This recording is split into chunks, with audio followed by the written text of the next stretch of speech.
Evelyn to Philip, V-mail dated January 23rd, 1945. Honey, today your very, very long typewritten letter of January 3rd came through and put me in a very, very mellow mood. Gosh, but I love to receive mail from you, and more specifically, gosh, but I love you. I had been waiting for all the mail between December 27th and January 4th, and this was the first inkling I had that you hadn't written for so many days. There are still letters due me from the 27th to the 30th, which I haven't received, and I hope you didn't skip those days either. Yes, sweet, your longing made up for the days you hadn't written, and I can fully appreciate how much time went into the typing of the letter received today. Mind if I give you a big kiss for it, sweet? Our 3-year fire insurance policy on our furniture runs out on January 27th, and Mrs. Ostry took the liberty of renewing it. It used to cost $9 for 3 years, but now it is only $6, so I am sending off a check today. Mr. Bellet has been nice enough to allow us to use his checks whenever the occasion arises, so that we may save the cost of a money order. The bank also charges heavily for a check issued from an account these days. I did Mr. Bellet a big favor today, and one which he appreciated, by allowing my dad to take the typewriter down to the place and to use to make up the tax returns for the year. I made $705.38 last year and paid $10 and change in taxes. It could be that the government owes me money. I shall have to file an income tax report on my own, and will think about making one together once you return. I claim for both you and Adele at the present time. We brought the typewriter home with us this evening, for I can't be without it. I called Faye last night and told her that I was much too tired to come over and would be over this evening instead. She received the 3 packages Morris sent as Christmas gifts, and everything is simply lovely. A woman from the War Department came to visit her to see if there was anything she wanted in the way of help. She told them that she would like to give Marcy into a good nursery and go back to work, and they are arranging it for her. She doesn't have to go back to work immediately, but she says she'll go crazy if she doesn't, and I think it's a good idea too. You know, it's funny the way the $10,000 insurance works. After all, I think she'll only get $50 a month, and the allotment for the same classification at present is $80. She won't be able to get along on $50, but I think she is entitled to another kind of pension, which ought to make up the difference. So it goes. I was unwell 10 days from the aggravation and couldn't wait for the opportunity to shower and wash my hair.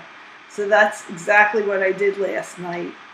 By the time I got your letter written and a letter off to Jack N., it was pretty late, and by the time I got done with showering, washing, and setting my hair, it was really late. So I missed another night of sleep. Oh well. I adore you, baby, and I don't mind losing sleep to keep you happy. Your Ev. Philip to Evelyn, 23 January 1945. My own darling, just received 2 very nice letters from the Nuremberg boys, Jack and Mike. Jackie's letter is all about his impending ear operation and an account of his late and current, quote, love affairs, end quote. The reason for the quotes is obvious. Now it's a nurse named Marjorie.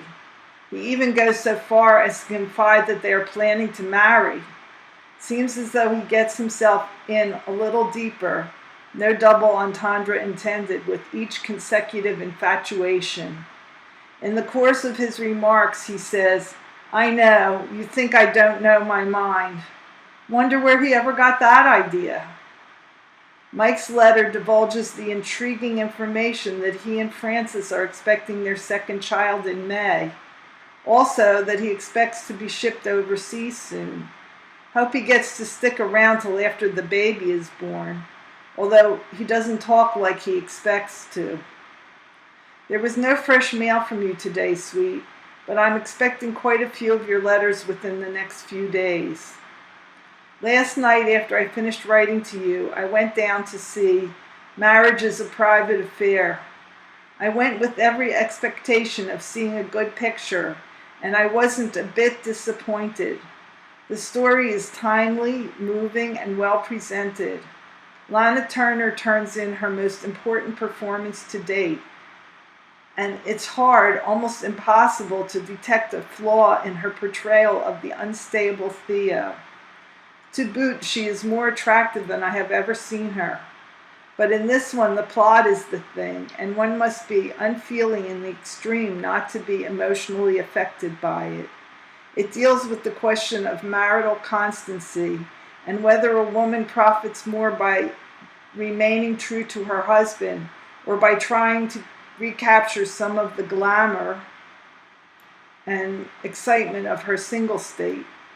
It makes for a very intriguing story, and I was very much interested, especially so because I've participated in many a heated debate on just that issue, and even more so because of some of the sordid, ugly goings-on that I have first-hand knowledge of. Someday, Chippy, I'll tell you something about these things, and I guarantee you'll be shocked to the core. The picture left me in a strange mood. I walked in a world of moonlight and frost, and thought deeply all the while about the carnal supremacy over the human will to be decent. Page 2. At first, I couldn't account for my own reactions and sensitivity whenever I was made aware of the baseness of people who were strangers to me. After all, what was it to me that others threw overboard every tenet of honorable conjugal behavior? It was no skin off my nose. Yet I could not hear of such misconduct without being filled with a loathing that made me almost physically sick. It bothered me that the other fellows could literally lick their chops while either recounting their own adventures, to give it a nice name, or listening to a buddy tell of his, while I writhed within myself in my struggle to convince myself that such things couldn't be, that people, after all, had certain instincts and consciences above the animals. And what of love? Was that vaunted quality the noblest passion of which the human's capable, the excuse and subject for song and story just a fable? So much hot air? I refuse to believe it. Alas, to all intents and purposes, I was finally forced to admit to myself, such is the case.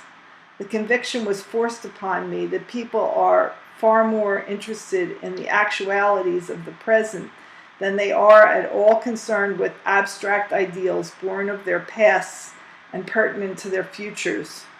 When finally this conviction was established firmly in my mind, I found the answer to my own retchings of the spirit at the mere mentioning of infidelity, while my buddies were either indifferent or, what is worse, frankly envious.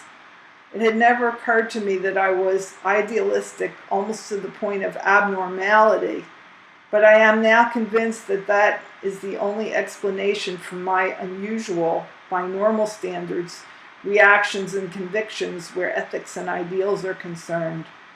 Affairs d'amour, which the average person takes more or less for granted, the more lascivious aspects of which he is wont to greet with a leer, a chuckle, or in the feminine gender with an appreciative titter or quasi-disapproving tisk-tisk, have the power to move me profoundly, to make me seethe with indignation, contempt, and abhorrence. It's the mixture of these emotions which induces so strong a revulsion in me that it affects me physically. I think you remember such an instance, baby. And as I've said, it's all the product of an exaggerated sense of the fitness of things, ideals, Someday, Chippy, we'll discuss the significance of all the foregoing and to what extent it is responsible for keeping me physically as well as spiritually and altogether literally your Phil.